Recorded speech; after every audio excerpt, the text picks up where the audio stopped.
और balancing chemical equation बोलिए तो चाहे केमिकल इक्वेशन बैलेंसिंग बोलिए तो अनुमान विधि और बीजगणितीय विधि है। तो अनुमान विधि को हम लोग हिट एंड ट्रायल मेथड बोलते हैं और बीजगणितीय विधि को हम लोग अलजेब्रिक मेथड बोलते हैं।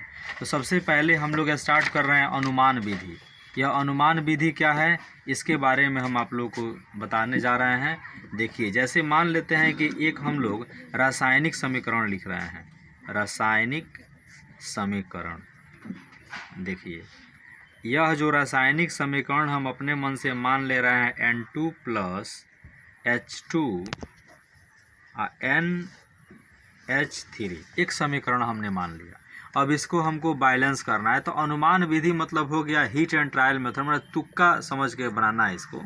जैसे कहने का मतलब ये चेक करना है कि लेफ्ट साइड और राइट साइड किसमें परमाणु की संख्या कम है और किसमें परमाणु की संख्या अधिक है। परमाणु क्या है, जैसे नाइट्रोजन के 2 परमाणु हैं, यहाँ नाइट्रोजन के 1 परमाणु है, ऐसे ही चेक करना है। तो ये कब जाके ये सही होगा, जब नाइट्रोजन का 2 है तो यहाँ भी नाइट्रोजन को 2 होना चाहिए। ध्यान दीजिए आप लोग, यहाँ हाइड्रोजन 2 है लेकिन यहाँ हाइड्रोजन 3 है। तो हम लोग क्या करेंगे, सबसे पहले यहाँ नाइट्रोजन 2 है तो यहाँ नाइट्रोजन 1 है, तो यहाँ अगर हम 2 से गुना कर देते हैं तब 2 नाइट्रोजन हो गया। लेकिन अब यहाँ देखिए, यहाँ हाइड्रोजन की संख्या बढ़ गया, यहाँ 3 था, ये 2 में 3 से गुना होगा तो 2 तिहाई हो जाएगा 6, यहाँ हाइड्रोजन हो गया आपका 6। अब इसको बैलेंस करने के लिए करना है। देखिए एक बार और बताते हैं। सबसे पहले क्या है, पहले हमने क्या किया, N2 जो है ना, नाइट्रोजन 2 है, यहाँ नाइट्रोजन 1 था तो 2 से गुना कर दिए तो नाइट्रोजन तो 2 हो गया, लेकिन हाइड्रोजन एगो 3 है तो 2 में भी हाइड्रोजन से गुना होगा। तो कहीं अगर इस तरह से लिखा रहता है, इसका मतलब होता है कि हाइड्रोजन के पास परमाणु की संख्या 2 × 3 यानी कि 6 है। तो इस तरीक़ा से यहाँ हाइड्रोजन हो गया 6, और जब हाइड्रोजन 6 हो गया तो यहाँ हाइड्रोजन 2 है, तो इसमें अगर हम 3 से गुना कर देंगे तो 6 नहीं हो जाएगा, यह इक्वेशन बैलेंस हो गया। अब चेक कर लेंगे कि यह इक्वेशन बैलेंस है कि नहीं। तो यहाँ पर हम N लिख देंगे और यहाँ पर H लिख देंगे।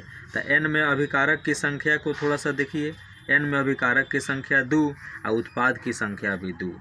फिर H में अभिकारक की संख्या 3 दूना 6 और फिर H में भी अभिकारक की संख्या 2 तिहाई 6 आ गया। दोनों बराबर, यह इसके बराबर या इसके बराबर। तो हम कह सकते हैं कि यह समीकरण संतुलित समीकरण है। कब, पहले नहीं था लेकिन अब जाके ये संतुलित है। पहले कैसा था आप लोगों को बता दें, पहले डायरेक्ट था N2 + H2, यहाँ था NH3, पहले ही था।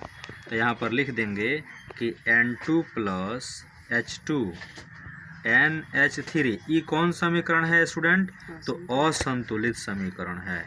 यह है असंतुलित समीकरण। लेकिन अब इसको जो हम लोग संतुलित कर दिए तो अब लिख देंगे N2 + फिर 3H2 और 2NH3, यह अब हो गया संतुलित समीकरण। संतुलित समीकरण शायद आप लोग को समझ में आ गया होगा। फिर हम लोग एक दूसरा एग्जाम्पल लेके इसको देखते हैं।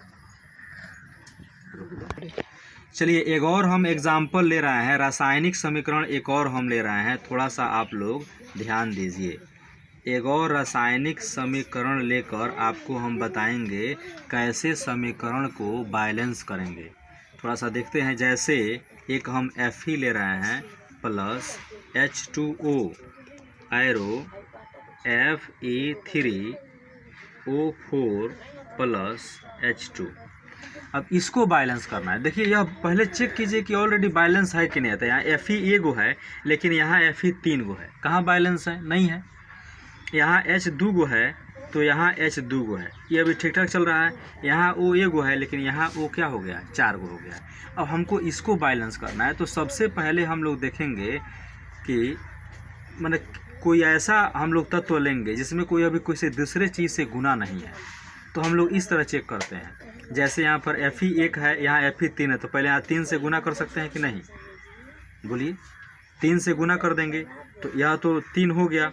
अब यहाँ H2 2 गो है, लेकिन यहाँ H2 2 गो भी ठीक है। यहाँ ऑक्सीजन है 1 गो, लेकिन यहाँ ऑक्सीजन है 4 गो।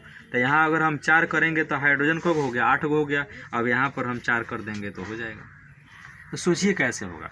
पहले क्लिष्ट वैल्यू लीजिए। क्लिष्ट का मतलब होता है सबसे छोटा और उसमें किसी चीज़ से गुना नहीं हो। पहले इसी को मत संतुलित लगे करना है। पहले इसमें देखिए एफ ही एकदम अकेले है। एफ ही क्या है? अकेले है। समझ में आ रहा है ना? तो मान लो बाबू कि एफ ही अकेले है, तो पहले देखो यहाँ पर एफ ही यहाँ पर 1 गो है, यहाँ एफ ही का गो है 3 गो। अब यहाँ संतुलित कर रहे हैं तो पहले एक बार और लिख देते हैं Fe प्लस H2O, तो Fe3O4 और फिर प्लस H2। ठीक है बाबू। तो एफ ही यहाँ है 1 गो, लेकिन यहाँ एफ ही का गो है 3 गो। तो हमको बराबर करने के लिए इसमें 3 से गुना कर दिए। अभी ठीक है, चलो देखिए 3 गो एफ ही हो गया और 3 गो एफ ही हो गया। अब यहाँ H2 है 2 गो, लेकिन यहाँ H2 का गो है 2 गो। अभी ठीक चल रहा है। ऑक्सीजन यहाँ पर 1 गो है, यहाँ ऑक्सीजन का गो है 4 गो। तब यहाँ अगर हम 4 से गुना कर दिए तो 4 गो ऑक्सीजन हो गया। लेकिन अब 4 गो ऑक्सीजन हो गया, लेकिन अब हाइड्रोजन फिर बढ़ गया। हाइड्रोजन कितना हो गया? 4 दूना 8 गो। यहाँ हाइड्रोजन 2 गो है, तो इसमें अगर 4 से गुना कर दे 4 दूना कितना हो गया? 8। अब सब बराबर हो गया। आप चेक कर लीजिए FeHO। तो अभिकारक की देखिए, इसमें Fe का गो है अभिकारक में 3 गो, H का गो है बोलिए 4 दूना 8 गो, ऑक्सीजन का गो है 4 गो, है ना? अब इसमें देखिए Fe का गो है 3 गो, ऑक्सीजन का गो है 4 गो, हाइड्रोजन का गो है 4 दूना 8 गो। आ गया सब बराबर। तो इसलिए हम कह सकते हैं यह समीकरण संतुलित समीकरण है। अब बताना होगा पहले कौन संतुलित था, कौन? तो पहले जो दिया हुआ था Fe plus H2O, Fe3O4 plus H2, ये कौन था? असंतुलित समीकरण। अब जो हम लोग किए हैं 3Fe प्लस 4H2O फिर Fe3O4 प्लस 4H2, यह कौन समीकरण हो गया? संतुलित समीकरण। क्लियर?